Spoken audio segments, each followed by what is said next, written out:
How's it going everyone? So I just wanted to have a go at a quick little guide to maybe help out players still stuck on Kael'thas. Firstly, we have Thaladred. Prepare yourselves! Simply put, melee are useless here. If he fixates onto a melee, he can turn and just one-shot them, so you're better off just chilling in mid and cheering on your superior ranged classes while you wait for the next fixate. All range should also be in mid. This way if anyone gets fixated, they can simply move into Thaladred's line and kite him around the back of the room, making sure not to kite him through your ranged pack as he has an 8-yard silence ability. It should look a little something like this. If you do this correctly, your range should be allowed to continuously cast until this mini-boss eventually falls over. Having him die at the back of the room should help for a smoother phase 3. So next up is Lord Sanguinar. Blood for blood. Quite simply tank him over to the left side of the room. He does an AoE fear occasionally, so shamans feel free to drop a tremor totem.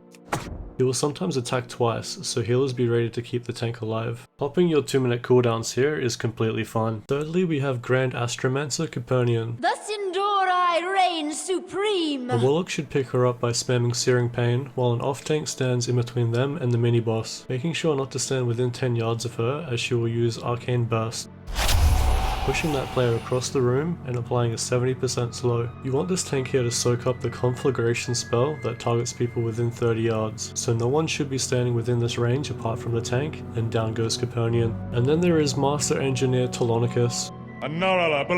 Give the tank a few seconds to get aggro and drag the boss over to the left again before starting your DPS. If the tank gets a debuff called Remote Toy, don't kill Tolonicus until this drops off. You don't want your tank being stunned during phase 2, and down goes Tolonicus.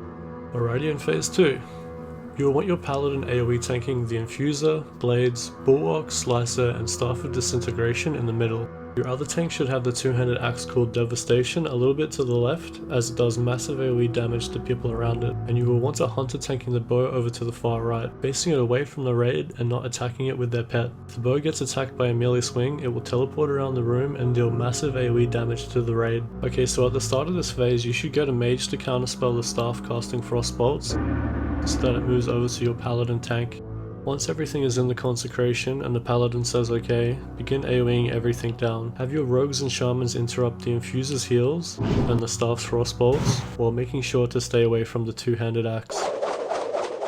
You have about 2 minutes to kill everything and loot your specific legendaries before phase 3 begins. Make sure everyone is given the buff from the Staff of Disintegration, and you will want your hunters as well as rogues picking up Infinity Blades. Hunters might need to level up their skills with daggers so that they can dispel mind control on the range pack, while rogues should be dispelling the melee. Okay, and now onto phase 3. Your raid needs to stand within 60 yards of these resurrected bosses, or they will keep the threat that they've gained from phase 1. So you may want your Warlock tank on Capernian to run out of this range to keep their current threat for her. This phase is a DPS check, as Kael'thas will appear in the fight after 3 minutes. So Bloodlust or Heroism should be used, as it is considered the hardest of the 4 phases. Shamans have a high chance to use it while mind controlled in phase 4, so this is the time to go hard.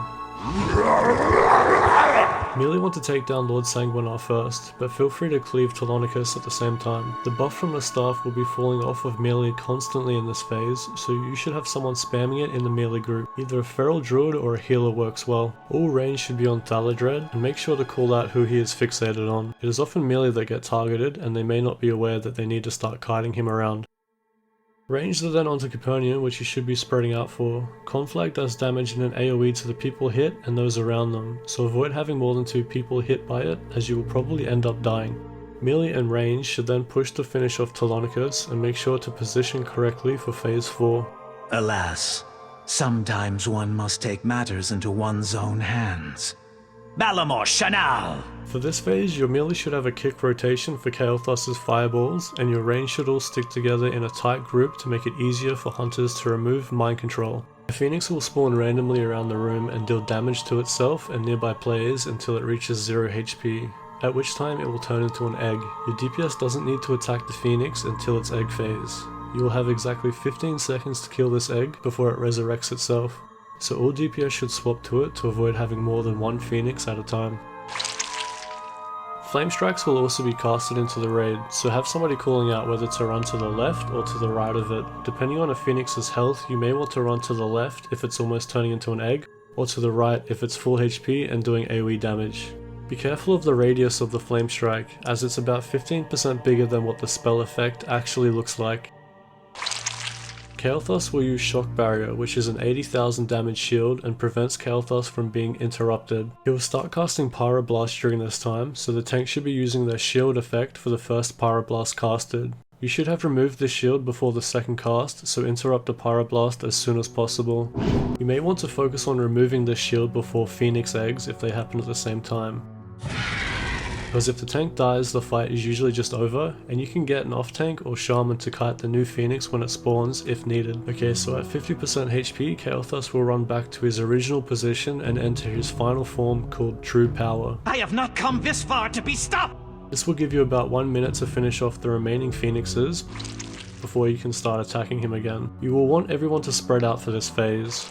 Kael'thas will continue to summon Phoenixes, cast Flame Strikes, and use Shock Barrier, but there will be no more mind controls. You want to all be focusing on the boss now, apart from off-tanks and shamans who will be kiting the new Phoenixes. Kael'thas will cast Gravity Lapse in this final phase, which moves you to his location and sends you flying up into the sky. Everyone should spend the first 2 to 3 seconds moving away from each other before starting DPS. About 8 yards apart is safe. Phoenixes during Gravity Lapse will evade all attacks, so you can just ignore them when you're up in the sky. Kael'thas will cast Nether Beams into the raid that double in damage for each jump that it does. There will also be Nether Vapor Spawns, which are dark balls of energy that lower players' HP, so avoid touching them and being close to anyone else. And that's about it. If you pass the damage check in phase 4 and avoid flame strikes and standing near Phoenixes and your raid, you should be able to take down Kael'thas eventually. For Kael'thas!